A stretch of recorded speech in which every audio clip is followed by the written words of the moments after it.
Bonjour à tous, nous continuons aujourd'hui l'étude du calcul numérique et nous allons aborder les nombres décimaux, une partie assez importante cette année. Alors qu'est-ce qu'un nombre décimal? Et on va voir aussi la différence par rapport aux entiers. Alors, si je vous parle de dixième, de centième, de millième, qu'est-ce que c'est qu'un dixième par exemple? Si je découpe quelque chose en 10 parties égales, je vais avoir des dixièmes. Alors comment ça se note un dixième? Alors bon, ça s'écrit 1 dixième. Et en général, ça se note sous forme d'une fraction. Alors, une fraction, donc un dixième, ça se note ou bien sous forme d'une fraction,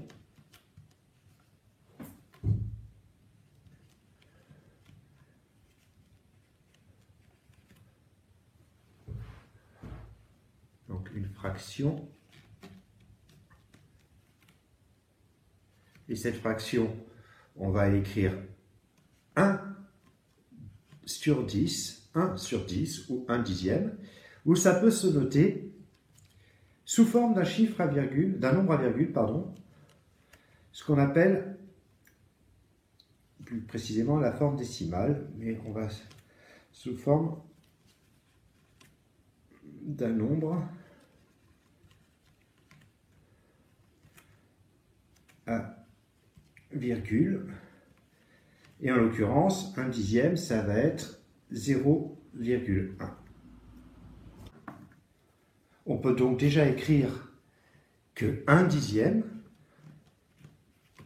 c'est égal à 0,1. Mais si maintenant je vais exprimer 3 dixièmes, 3 dixièmes, ça correspond donc à 3, deux façons d'écrire, donc l'écriture fractionnaire 3 sur 10, 3 dixièmes, ou avec un nombre à virgule, 0,3.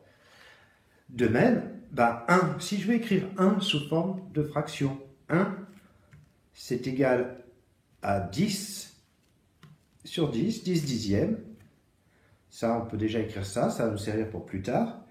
Et on peut, par exemple, aussi vouloir écrire 2,3. Et bien, par exemple, 2,3, c'est 2 plus 3 dixièmes.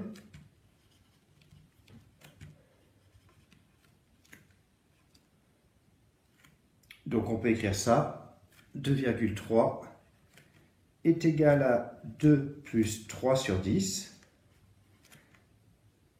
Mais comme on vient de dire que 1 c'est 10 sur 10, et bien 2 c'est 20 sur 10, plus 3 sur 10, donc 20 dixièmes plus 3 dixièmes, et ça nous fait donc 23 dixièmes.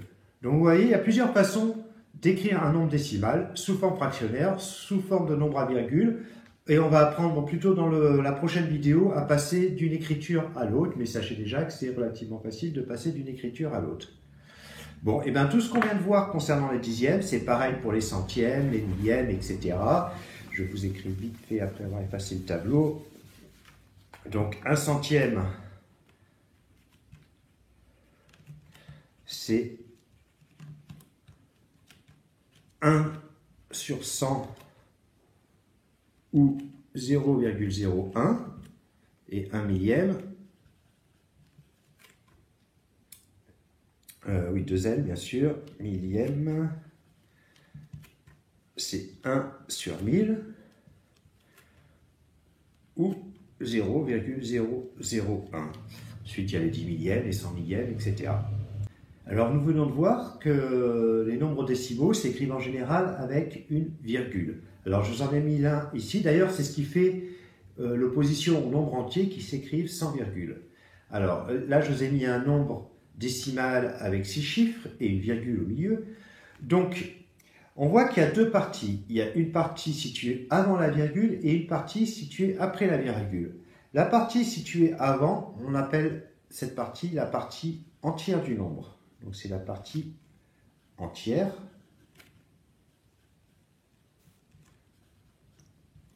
qui est avant la virgule.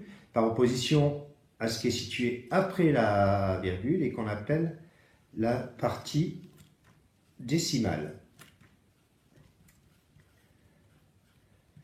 Donc ce nombre, la partie entière, ce sont les unités. Donc là, par exemple, on a 123 unités. Pour être encore plus précis, on a une centaine, 2 dizaines et 3 unités. Et dans la partie décimale, eh ben, on a 456 millièmes, ou 4 dixièmes, 5 centièmes et 6 millièmes. Mais plus simplement, on va dire que lorsqu'on va nommer ce nombre, on va l'appeler 123,456. Alors, juste une dernière petite remarque, qu'on appelle les zéros inutiles. Quand vous avez un nombre dans le style, par exemple, 123,400, ces deux zéros, on les appelle les zéros inutiles. Les zéros situés à droite de la partie décimale d'un nombre décimal, on peut les supprimer. Donc ça, c'est exactement pareil que 123,4. Ça ne concerne que les zéros situés tout à fait à droite du nombre décimal, au-delà de la virgule.